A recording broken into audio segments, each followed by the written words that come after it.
এক বছরের বেশি সময় ধরে সবর করার চেষ্টা করছি, আল্লাহর কাছে দোয়া করে যাচ্ছি, তবুও বিপদটা যেন রয়েই গেছে। মাঝে মাঝে সবরও করতে পারি না, হয়তো নিজেকে নিয়ন্ত্রণ করতে পারি না। অনেকটা সময় চলে গেছে, বিপদের পথ এখনো পার হয়নি। সবসময় আল্লাহর কাছে ফিরে আসি, চেষ্টা করি নিজেকে দিয়ে যতটুকু হয়। জানি আমার অনেক ভুল ত্রুটি আছে, সেগুলো নিয়ে আল্লাহর কাছে ক্ষমা চাই, বারবার ফিরে যায় আল্লাহর কাছে। এই বিপদ আর সবর নিয়ে কিছু নসিহত করতে, সামনে পথ কিভাবে অতিক্রম করতে পারি। এরপরে প্রশ্ন হলো, ইসলাম অনুযায়ী কোনো ব্যক্তি যদি অমুসলিম অবস্থায় বা কালেমা না পড়ে মৃত্যুবরণ করে, তাহলে সে জাহান্নামে যাবে।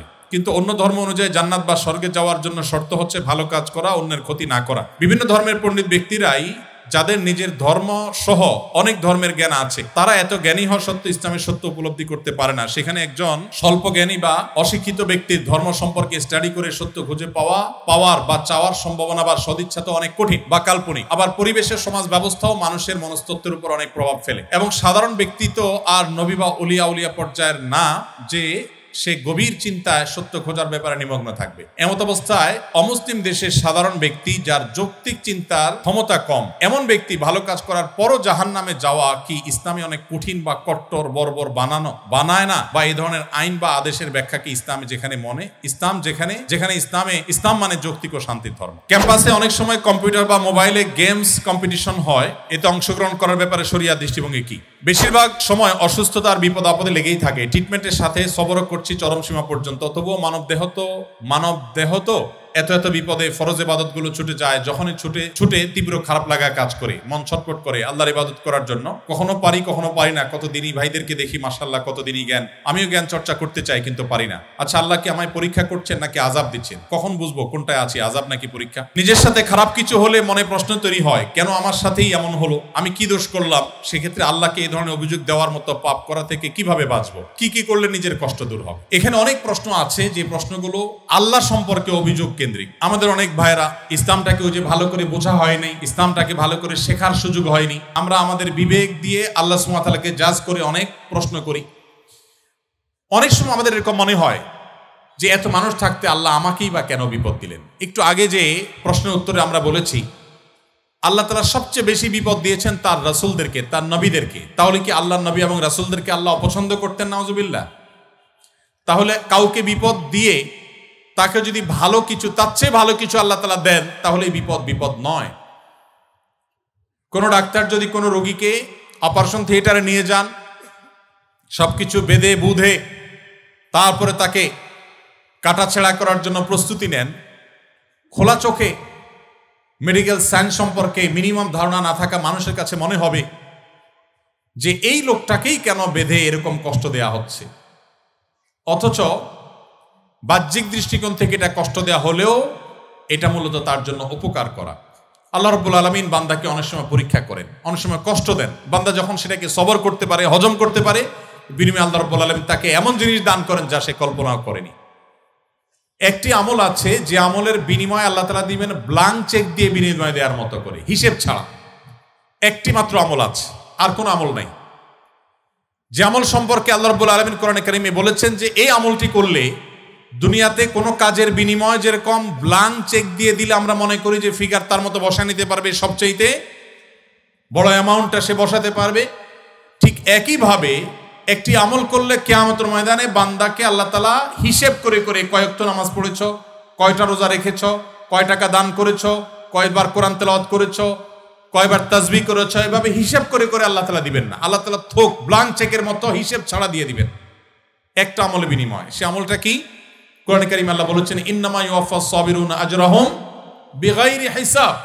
যারা তাদের জীবনে ধৈর্যশীল হিসেবে নিজেদেরকে প্রমাণ করতে পেরেছে।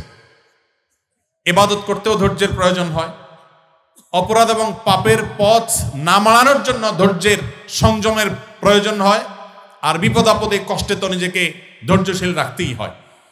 এই ধৈর্য যদি কেউ ধরতে পারে, নবী কোরআনে কারিমে আল্লাহ তাআলা বলেছেন, ইন্নামা ইউওয়াফাস সাবিরুনা আজরাহুম বিগাইরি হিসাব। ধৈর্যশীলদের বিনিময় আল্লাহ তাআলা দিবেন হিসেব ছাড়া, ব্ল্যাঙ্ক চেকের মতো। এই জন্য নিজের জন্য খারাপ কিছু হলো, নিজের কোনো বিপদ হলো, আর তখন আমি মনে করলাম আল্লাহ আমাকেই বা কেন দিলেন? আল্লাহ আপনাকে ভালোবাসেন, সেজন্য আপনাকে তা দিয়েছেন। এটি আমার কথা নয়। নবী সাল্লাল্লাহু আলাইহি ওয়াসাল্লাম বলেছেন, ইন্নাল্লাহা ইযা আহাব্বা কওমান ইবতালাহুম। আল্লাহ যখন কোন সম্প্রদায়কে, কোন মানুষকে ভালোবাসেন, তাকে পরীক্ষায় ফেলেন, তাকে বিপদে ফেলেন। এটা আল্লাহ সুবহানাহু ওয়া তাআলার সিস্টেম। এই জন্য যারা বিপদগ্রস্ত হয়ে আমরা মন খারাপ করি তাদের জন্য এই সমস্ত হাদিসে রয়েছে সান্ত্বনা।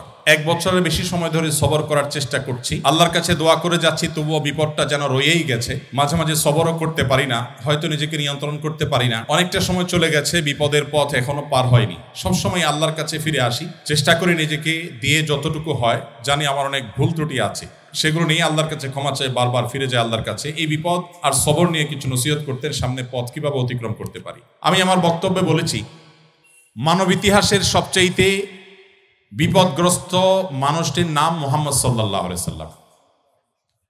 মুহাম্মদ সাল্লাল্লাহু আলাইহি সাল্লামের চাইতে বেশি বিপদ সংকুল ছিল এরকম কোন মানুষের জীবন আপনি দেখাতে পারবেন না।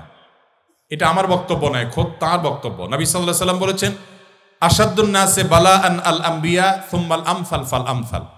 সবচেয়ে বেশি বিপদগ্রস্ত ছিলেন, সবচেয়ে বেশি কষ্টে জর্জরিত ছিলেন নবী রাসূলগণ। এরপর নবী রাসূলদের সাথে যাদের যত বেশি সাদৃশ্য, যত বেশি মিল হবে, যাদের মধ্যে নবী রাসূলদের আদর্শ যত বেশি থাকবে, তাদের জীবনে বিপদ তত বেশি আসবে। অনেক মুসলিম বন্ধুরা প্রশ্ন করেন, ইসলাম যদি সত্য ধর্ম হয়, আল্লাহর অস্তিত্ব যদি সঠিক সত্য হয়, নাউজুবিল্লাহ, এরকম প্রশ্ন অনেক মুসলমানের সন্তান করেন, তাহলে মুসলমানরা কেন গোটা পৃথিবীতে মার খাচ্ছে? কেন ফিলিস্তিনেও আমরা দেখি বোমের নিচে মুসলমান? কেন কাশ্মীরেও আমরা দেখি নির্যাতনের নিচে মুসলমান? কেন সিরিয়াতেও আমরা দেখি নির্যাতিতে মুসলমান? কেন ইরাকে আমরা দেখি মার খাচ্ছে মুসলমান? কেন আফ্রিকা আমরা দেখি মার খাচ্ছে মুসলমান? কেন বার্মায় দেখি আমরা মার খাচ্ছে মুসলমান?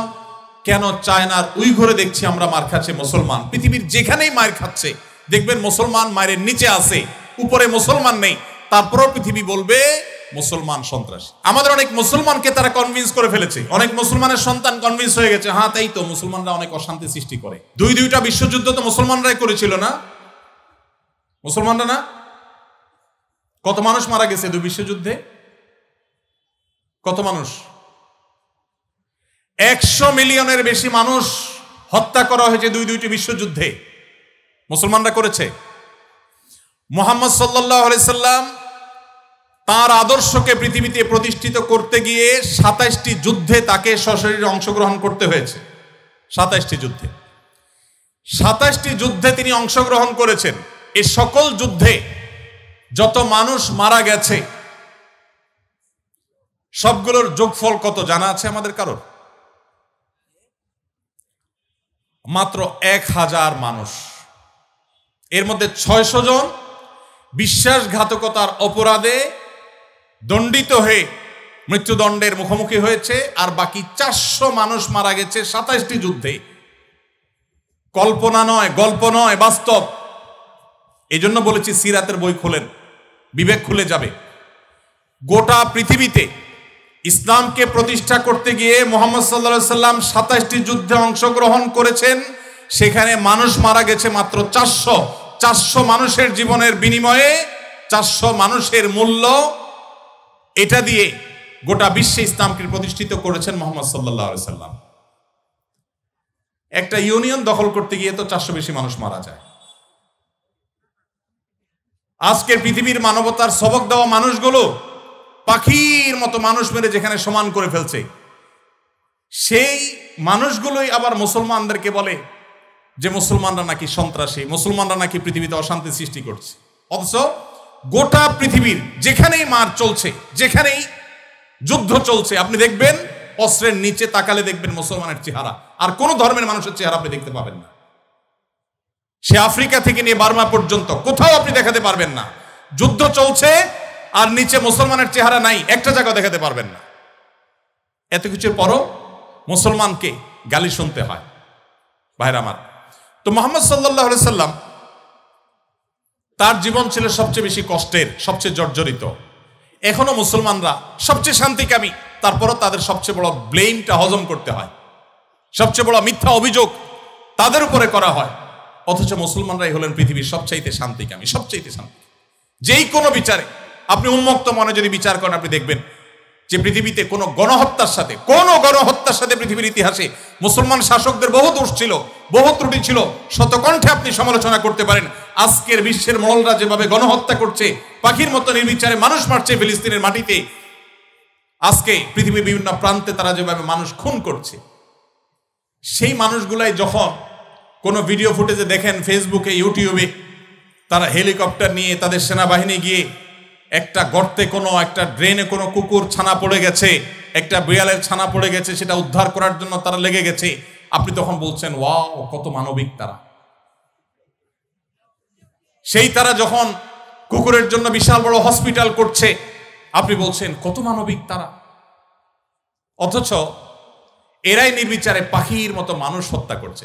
এবং অনেক সভ্য দেশ আছে যেই দেশে শুধু ফিলিস্তিনি, নির্যাতিত ফিলিস্তিনিদের পক্ষে পতাকা নিয়ে আপনি রাস্তা বের হবেন, রাষ্ট্রের আইন অনুযায়ী আপনি অপরাধী বিবেচিত হবেন। এখনো আছে, এই সভ্য পৃথিবীতে আছে। তো যাই হোক, প্রিয় নবী সাল্লাল্লাহু আলাইহি সাল্লাম যে দিন রেখে গেছেন, এখানে মুসলমান কোণঠাসা থাকবে, এটাই স্বাভাবিক। আমার কথা কি ছিল সেখান থেকে, যে অনেক বন্ধু বলে কেন মুসলমানরা এত মায়ের খাচ্ছে যদি ইসলাম সত্য হয়। হ্যাঁ, ইসলাম সত্য যে তার প্রমাণই এটা যে মুসলমানরা মায়ের খাবে। মুসলমানরা কখনো জুলুম করবে না, জুলুমের শিকার হতে পারে, মুসলমান কখনো জালিমের আসনে যাবে না। ব্যক্তিগত পর্যায়ে মুসলমান জালিম থাকতে পারে, সামষ্টিকভাবে, সামগ্রিকভাবে বিশ্ববাসীর উপরে জুলুম এটা ছড়িয়ে দিবে, জুলুমের স্টিম রোলার চালাবে মুসলমানরা সামষ্টিকভাবে, এটা কোনোদিন হয়নি, ইতিহাসে কোনোদিন হবেও না। অতএব যারা মনোবেদনা আছেন, কষ্টে আছেন, বিপদে আছেন, ভেঙে পড়েন যে এত বিপদ কেন, তারা নিজেদেরকে অনেক সময় মনে করেন যে আমি অপরাধী। না, এটা বরং সান্ত্বনার ব্যাপার। যে যত ইমানদার হবে তার জীবনে যত পরীক্ষা আসবে, তার থেকে তত কষ্ট করতে হবে এবং কষ্টের মধ্য দিয়ে পার হতে হবে। ইমানদারের সাফল্য হলো যে যত কষ্টই হোক না কেন, একভাবে না একভাবে কষ্ট শেষ হবে। কোনোভাবে যদি শেষ না হয়, মৃত্যুর মাধ্যমে শেষ হবে।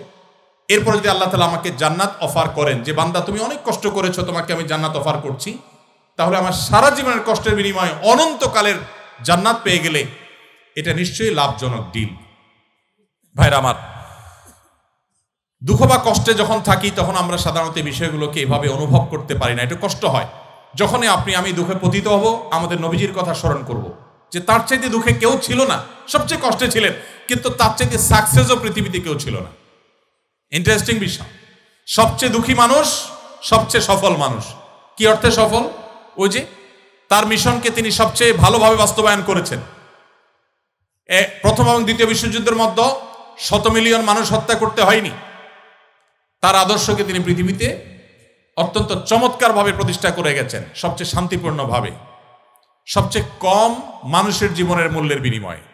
অতএব কষ্ট যখন হবে আমাদের সবর করতে হবে, ওই কথা চিন্তা করে। আমাদের সমাজে একটা কুসংস্কারাচ্ছন্ন বিশ্বাস আছে, উক্তি আছে, এখনো গ্রামে গঞ্জে এমনকি শহরেও অনেক মানুষ আছে, কারোর যদি বিপদ আপদ পিছ না ছাড়ে, একের পর এক বিপদ লেগেই আছে। দেখবেন অনেকে কমেন্ট করে, লোকটা কত বড় অপরাধী হলে একটার পর একটা বিপদ লেগে আছে, কত খারাপ মানুষ। অথচ একটার পর একটা বিপদ লেগে থাকা এটা মানুষের খারাপ হওয়ার কোনো প্রমাণ নয়। একটা মানুষ ফেরেশতার মতো ভালো মানুষ হয়েও তার উপরে বিপদ হতে পারে, বরং কখনো কখনো লাগাতার এবং ধারাবাহিক বিপদ এটা তার সততার, আল্লাহ ভীরুতার, আল্লাহর নেককার বান্দা হওয়ার প্রমাণও হতে পারে। তো এই জন্য আমরা যারা বিপদগ্রস্ত আছি তাদের জন্য সান্ত্বনা হলেন নবী করিম সাল্লাল্লাহু আলাইহি সাল্লাম। আল্লাহ আমাদেরকে ধৈর্য ধারণ করার তৌফিক দান করুন। ক্যাম্পাসে অনেক সময় কম্পিউটার বা মোবাইলে গেমস কম্পিটিশন হয়, এতে অংশগ্রহণ করার ব্যাপারে শরিয়াত দৃষ্টিভঙ্গি কি? আমি জানি না আপনাদের ক্যাম্পাসে কিরকম গেমসের কম্পিটিশন হয়, কি ধরনের হয়, সেটার স্বরূপ কি।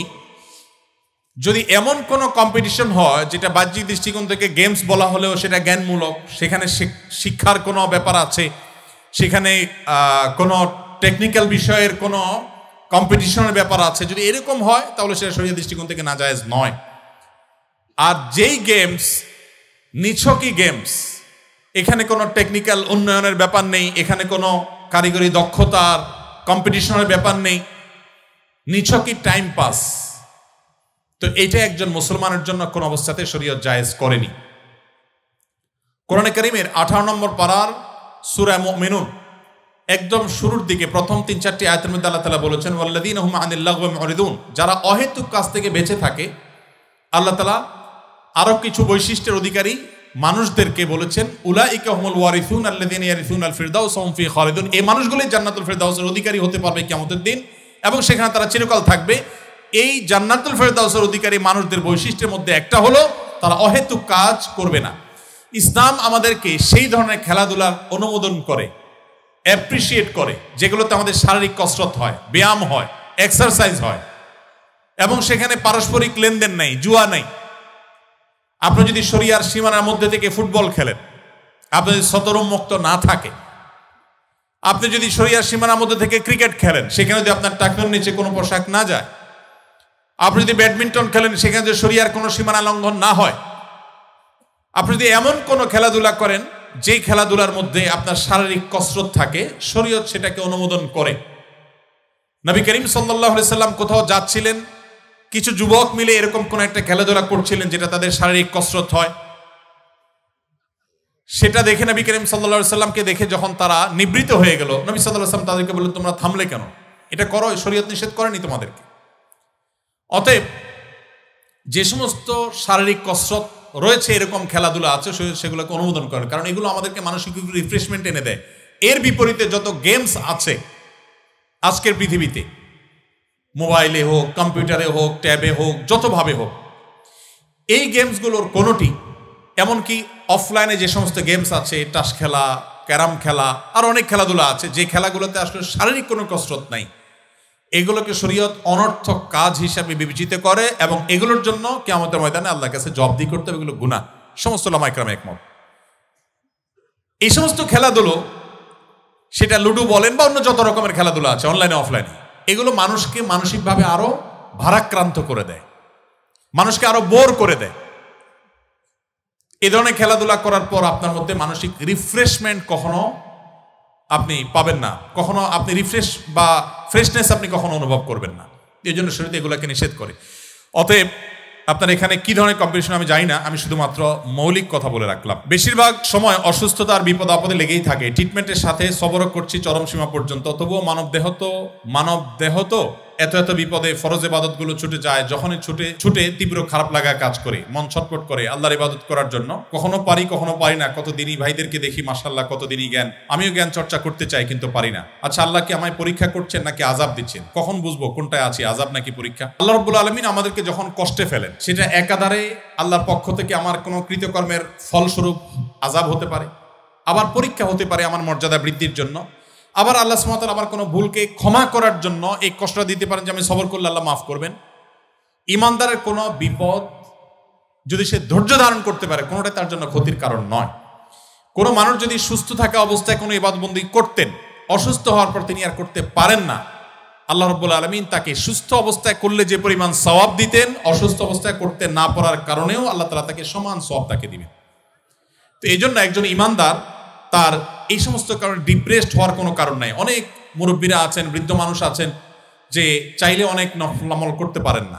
তাদের জন্য সান্ত্বনার বিষয় হলো যে আপনি সুস্থ সবল থাকা অবস্থায় যদি আমল করে থাকেন, তাহলে এখন অসুস্থ অবস্থা করতে না পারার কারণে আল্লাহ তাআলা আপনাকে বঞ্চিত করবেন না, আপনাকে ওই পেনশনের মতো করে সওয়াব দিবেন ইনশাআল্লাহ তাআলা।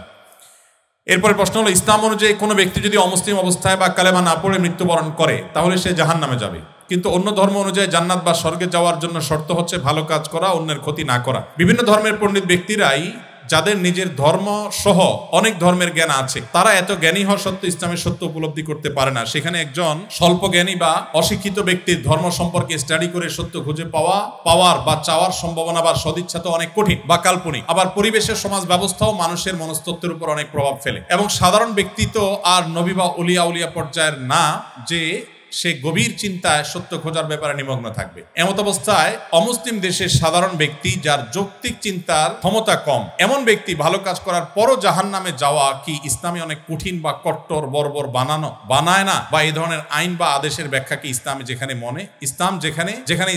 ইসলাম মানে যৌক্তিক ও শান্তির ধর্ম? অনেক দীর্ঘ প্রশ্ন, কিন্তু প্রশ্নটা পরিষ্কার। আমাদের কোন মুসলিম ভাইয়ের মনে প্রশ্ন জাগতে পারে যে অন্য ধর্মাবলম্বীরা আল্লাহর প্রতি ঈমান না আনার কারণে সে জাহান্নামে যাবে কেন? সে তো অনেক ভালো কাজ করেছে। অনেকে প্রশ্ন করে, বিদ্যুৎ যে আবিষ্কার করেছে, তার আবিষ্কৃত বিদ্যুতের লাইট দিয়ে কোরআন পড়ে আপনি জান্নাতে যাবেন, আর সে বেঈমান হওয়ার কারণে জান্নাতে যাবে না, কেমন কথা? অনেকে প্রশ্ন করেন না? অনেকে প্রশ্ন করেন। এই টাইপের আরো অনেক প্রশ্ন আছে, আমি আর উদাহরণে যাচ্ছি না, একটা দিয়ে আপনারা আশা করি বুঝতে পেরেছেন। খুব ইন্টারেস্টিং প্রশ্ন কিন্তু। যার বিদ্যুতের আলো দিয়ে কোরআন পড়ে পড়ে আপনি জান্নাতে যাবেন, সেই বিদ্যুতের আবিষ্কারক তিনি শুধু মুসলিম না হওয়ার কারণে জান্নাতে যাবেন না, কেমন যৌক্তিক কথা। আপনারা অনেক সময় দেখবেন সোশ্যাল মিডিয়াতে কোনো অমুসলিম খেলোয়াড় মারা গেছে বা অমুসলিম কোনো বড় স্টার তারকা মারা গেছে, তো লেখা হয় RIP, রেস্ট ইন পিস।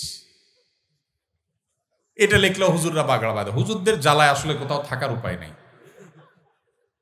তো RIP লেখছে পোলাপান, সেখানে হুজুররা বলে না, জায়েজ নাই, একজন অমুসলিম তাকে কেন আপনি রেস্ট ইন পিস বা জান্নাতে আরামে ঘুমাও এটা বলতে পারেন। এই যে প্রশ্নটা, এই প্রশ্নটার অনেক টেকনিক্যাল উত্তর দেওয়া যায়। আমি একটা সংক্ষেপে খুব সহজ উত্তর দিই। আমি খুব সাদামাটা মানুষ, একজন টিপিক্যাল হুজুর, আপনারা সব শিক্ষিত মানুষ। দেখেন, বিদ্যুৎ যিনি আবিষ্কার করেছেন বা আপনি যে অমুসলিমের কথা বলছেন, যিনি ব্যক্তিগতভাবে অনেক ভালো মানুষ, অনেক কিছু, বাট ইমানটা নাই,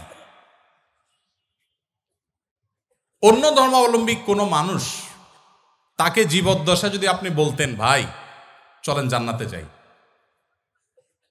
তিনি কিভাবে নিতেন এই কথাটাকে? আমি কি বোঝাতে পারি নাই আপনাদের? একজন অন্য ধর্মাবলম্বী, ধরেন একজন খেলোয়াড়ের নাম বলেন মুসলিম, মেসি, আপনি তো যায় বলেন মেসি ভাই চলো এসব বাদশা দিয়ে চলো জান্নাতে যাই, আপনার এই কথাটা কি সে ভালোভাবে নিবে? নিবে? জীবদ্দশায় যে সমস্ত অমুসলিমেরা তাদের জীবনে ভালো মন্দ যাই থাকুক না থাকুক, সে আলাপ সাইডে রেখে আসুন আমরা বাস্তবিক আলাপে আসি।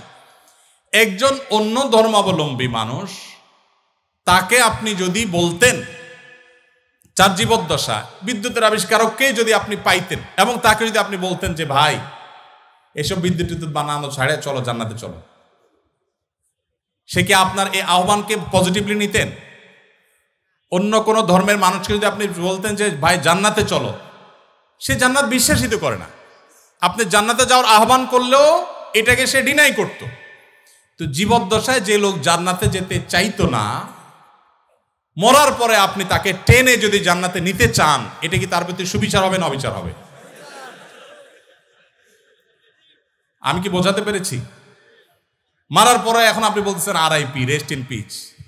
ওয়ারেস সে জীবদ্দশায় তাকে আপনি জাহাজের শেকল দিয়ে বেঁধে টেনেও জান্নাতে নিতে পারতেন না। সে বলতো অসম্ভব, কি বলো তুমি, পাগল নাকি, আমি মুসলমান নাকি, কিসের জান্নাত, আমি যাবো না। যে জীবদ্দশার জান্নাতে তাকে টেনে নেওয়া যাইতো না, মরার পর আপনি বলতেছেন হ্যাঁ অমুসলিম হয়েছে, তাতে কি হয়েছে, তার তো অনেক ভালো কাজ আছে, তাহলে কেন সে জান্নাতে যাবে না? এটা কেমন অবিচার? আপনার এই চাওয়াটাই তো অবিচার, আপনার এই চাওয়াটাই তো অযুক্তি। ভাইরা আমার, আমরা আল্লাহ সুবহানাহু ওয়া তাআলাকে আমাদের মতো করে ভাবি। আমরা চিন্তা করি একটা মানুষের সব ঠিক আছে, শুধু ঈমানটা একটু নাই, শুধু ঈমানটা নেই, আর সব ঠিক আছে। শুধু ঠিক আছে না, আমাদের মুসলমানদের চাইতে অনেক বেশি ডিসিপ্লিন মেনটেন করে, অনেক মাশাআল্লাহ তাদের আচার আচরণ সুন্দর, পারতপক্ষে কোনো পশুকে কষ্ট দেয় না, যদিও মুসলমানকে বোমা মারে, অনেক ভালো ভালো গুণ আছে।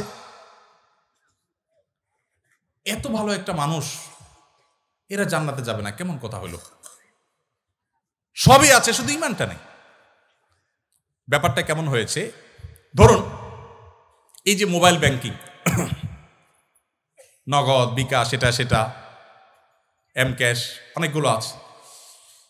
মোবাইল ব্যাংকিং বা এই যে ডিজিটাল পৃথিবীতে যে অ্যাকাউন্ট নম্বর, এই টেকনোলজি সম্পর্কে কোনো ধারণা নাই। আফ্রিকার জঙ্গল থেকে একটা মানুষকে আপনি তুলে আনলেন, যেই লোকটা, বা আফ্রিকার জঙ্গল যাওয়া লাগবে না, আমাদের দেশে এখনো অনেক মানুষ এমন থাকতে পারে, কোনো গ্রামে গঞ্জের চিপা চাপায় এমন কোনো মুরব্বী বৃদ্ধ মানুষ থাকতে পারে যে এগুলো কিছু বুঝেন না, যে নাম্বারগুলা ভ্যালু কি। এরকম কোনো মানুষের সামনে ধরুন দুটা লোক ঝগড়া করছে তাদের পাওনা টাকা নিয়ে, একজন পাওনাদার আর একজন দেনাদার। পাওনাদার ঝগড়া করছে যে আমি যেই নাম্বার দিলাম, তুমি সেই নাম্বারে টাকাটা না দিয়ে আরেক নাম্বার দিছো, তুমি এত বড় একটা ভুল করলা, টাকাটা আমি পাইলাম না, আমার দরকার ছিল, তোমার সাথে কমিটমেন্ট ছিল, তুমি দিবা, কেন দিলা না? এটা নিয়ে তিনি খুব ঝামেলা করছে। আর ওই বেচারা বলতেছে ভাই সবই ঠিক আছে, শুধু একটা ডিজিট ভুল হয়েছিল, জাস্ট একটা ডিজিট। টাকা তো আমি ভাই পুরোটাই দিছি, 10,000 10,000 দিছি, একটা ডিজিট ভুল হয়েছে, এত চিল্লাচিল্লি কি আছে ভাই? আরেক ভদ্রলোক তিনিও দেনাদার, তিনি 10,000-এর জায়গায় মাত্র 2,000 দিয়েছেন, তিনিও 10,000 দেনা ছিলেন। তার ব্যাপারে সে এতটা রাগারাগি করছে না, বলছে ভাই 2,000 দিছো, তাও তো দিছো, আমার অ্যাকাউন্টে আসছে ঠিক মতো, ভালো, আর বাকিটা দিয়ে দিও টাইম মতো, ঠিক আছে। এখন ওই যে বৃদ্ধ চাচা, যে এই টেকনোলজি সম্পর্কে কোনো ধারণা নাই, সে চাচা এসে এখন বলতেছে ভাই একটা লোক 2,000 দিল, তুমি খুশি হয়ে গেলা, আর এই বেচারা 10,000 দিল, 10,000 দিছে, পুরাটাই দিছে, লাগলে আরো 2,000 হয়তো বাড়াইয়াও দিছে, শুধু একটা ডিজিটের ভুলের কারণে এত চেতাচেতির কি আছে? এই চাচাকে কেউ বুঝাতে পারবে? কেন বুঝাতে পারবে না? কারণ এই টেকনোলজিটা তার জানা নাই। ভাইরা আমার, আমাদের অনেক বন্ধু আছেন যারা আল্লাহর অনেক বিধানকে, শরিয়ার অনেক বিধানকে, কোরআনের অনেক নির্দেশকে তাদের লজিক দিয়ে তারা বিচার করে। এটা তো ইলজিক্যাল, এটা তো অযৌক্তিক। আরে ভাই, আরবিতে একটা প্রবাদ আছে, আল ইনসানু আদাউল লিমা জাহিলু, মানুষের কাছে যে বিষয়ে অজানা থাকে সেটা তার কাছে শত্রু মনে হয়। আপনি যে টেকনোলজি জানবেন না সেটা আপনার কাছে ইলজিক্যাল মনে হবে। বিদ্যুৎ আবিষ্কার হয়েছে আজ থেকে কত বছর আগে? কত বছর আগে? যতশো বছর আগেই হোক, ধরেন 500 বছর আগের পৃথিবীর কোনো মানুষ, বিদ্যুৎ আবিষ্কার হওয়ার আগের পৃথিবীর কোনো মানুষ, তাকে যদি বলা হতো যে এখানে ওয়ালে একটা সুইচ আছে, এখানে টিপ দিলে ওই 20 হাত দূরে ফ্যান ঘোরা শুরু করবে, এটা যদি বলা হতো, তার কাছে এই কথাটা কি লজিক্যাল হতো না ইলজিক্যাল হতো? লজিক্যাল হতো। সে বলতো হাস্যকর, তাই না? ফেসবুকীয় ভাষায় সে বলতো কি, জাস্ট হাস্যকর। টিপ দিবা এখানে ওয়ালে, ফ্যান ঘুরবে 20 হাত দূরে, কিভাবে সম্ভব?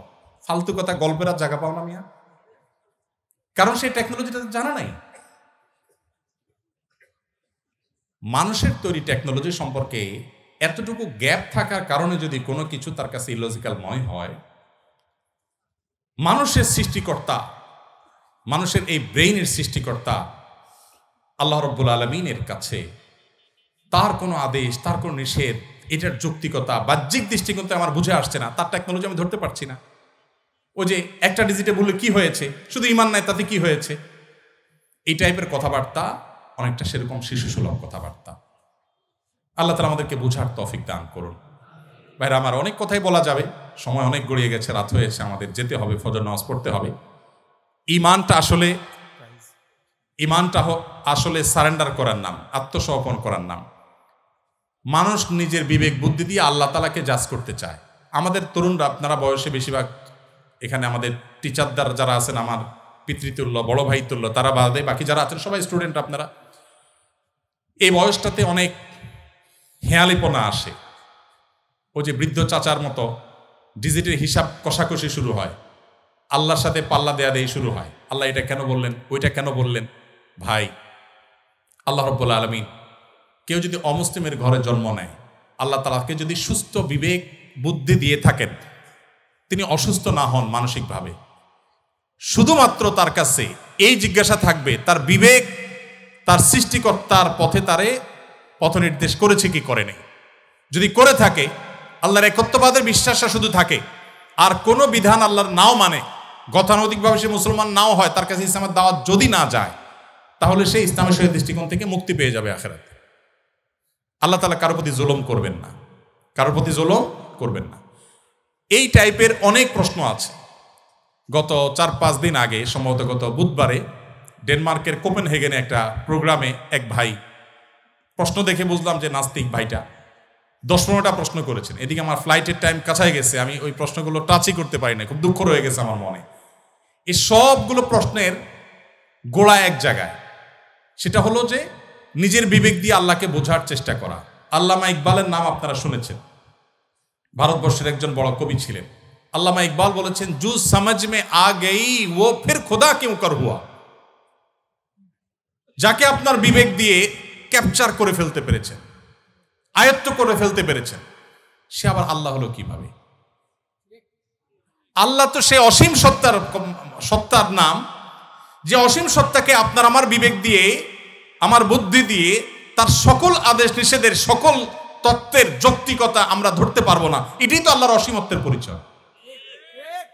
একজন অধীনস্থ যদি একজন মালিকের সকল কাজের সকল পলিসির যৌক্তিকতা তার মাথায় না ধরে, হতে পারে না। কোম্পানির মালিক আর কোম্পানির একজন ড্রাইভার, এখানে আমার বড় ভাই ডাক্তার মহিউদ্দিন ভাই আছেন, এত বড় প্রতিষ্ঠানের মালিক, এতগুলো মেডিকেল কলেজ, এতগুলো মানুষ তার কাজ করে। এখন উনি যদি ওনার একজন সাধারণ কর্মচারীকে বলেন এই জিনিসটা অমুক জায়গা দিয়ে আসো, ওইটা অমুক জায়গায় নিয়ে আসো, সে যদি বলে স্যার কেন করব? যদি বলে যে অমুক রেটে দিয়ে আসো, স্যার কেন দিয়ে আসবো? কথায় কথা যদি সে স্যার কেন বলে, তাহলে এই মায়ের খাওয়ার উপযুক্ত হবে কি হবে না? কেন মায়ের খাওয়া উপযুক্ত হবে বলেন তো?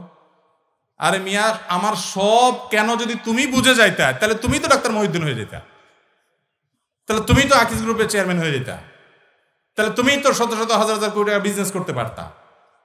আমার সব কিছুর যৌক্তিকতা তোমার বুঝে আসবে না। তুমি আমার জায়গায় আসতে বহু সময় লাগবে, আমার এই বয়স পার হয়েছে এগুলো বুঝতে বুঝতে। এটা যদি হয় একজন মানুষের তফাৎ, সেখানে সৃষ্টি হয়ে আল্লাহর সমস্ত আদেশ আমার বুঝতে হবে, আমার বুঝে আসে নাই, তাহলে আমি কেন মানবো? এটা সবচেয়ে হাস্যকর। আল্লাহ তাআলা আমাদেরকে আল্লাহর প্রতি পরিপূর্ণ ঈমান আনার তৌফিক দান করুন। কিয়ামতের আগে এক এক ঝড়ে কত মানুষ বেঈমান হয়ে যাবে। নবী সাল্লাল্লাহু আলাইহি ওয়াসাল্লাম বলেছেন, ভাইরা আমার, আপনারা দেশের কর্ণধার, আপনারা আমাদের আগামীর ভবিষ্যৎ। আমি আবারও আপনাদেরকে বলবো, প্লিজ, ওয়াজ নির্ভর ধর্ম পালন নয়, কোরআন এবং হাদিস থেকে জ্ঞান অর্জন করুন। শুধুমাত্র মুখস্থ বাণী নয়, শুধুমাত্র মোটিভেশন বা অনুপ্রেরণামূলক বক্তব্য নয়, কোরআন এবং হাদিসের পাতা খুলুন। আমি খুব আনন্দিত হই যখন দেখি ইউরোপে, আমেরিকাতে, জাপানে, কোরিয়াতে, বিভিন্ন দেশে আমাদের বুয়েটের, কুয়েটের, চুয়েটের, ডুয়েটের ভাইরা সেসব জায়গাতে ইসলাম নিয়ে এত চমৎকারভাবে গবেষণা করছেন, পড়াশোনা করছেন, স্টাডি সার্কেল করছেন, ইসলাম বিভিন্ন অর্গানাইজেশন খুলছেন, ভালো ভালো কাজ করছেন। আমার বুকটা ভরে ওঠে, আমি ঈর্ষান্বিত হই যে আমি গতানুগতিক মাদ্রাসায় পড়ুয়া হয়েও জান্নাতের দৌড়ে, ইসলাম প্রচারের দৌড়ে কোনো কোনো ক্ষেত্রে মনে হয় আমার এই সমস্ত ভাইরা অনেকে আমার চেয়ে এগিয়ে আছে।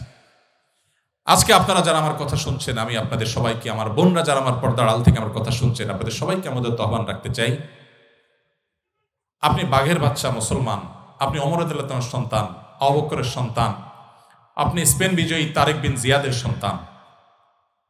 মেডিকেল সায়েন্স থেকে নিয়ে কোরআনিক সায়েন্স পর্যন্ত এমন কোন সেক্টর না যে সেক্টরে মুসলমানদের সোনালী অতীত ছিল না। সেটিকে উদ্ধার করবার জন্য আপনার নিজেকে আগে আপনার ইসলামটা বুঝতে হবে। আপনি বুঝে শুনে পড়াশোনা করে মুসলমান হতে হবে। সে চেষ্টাটা আপনারা করবেন, সে আমার আহ্বান রইল।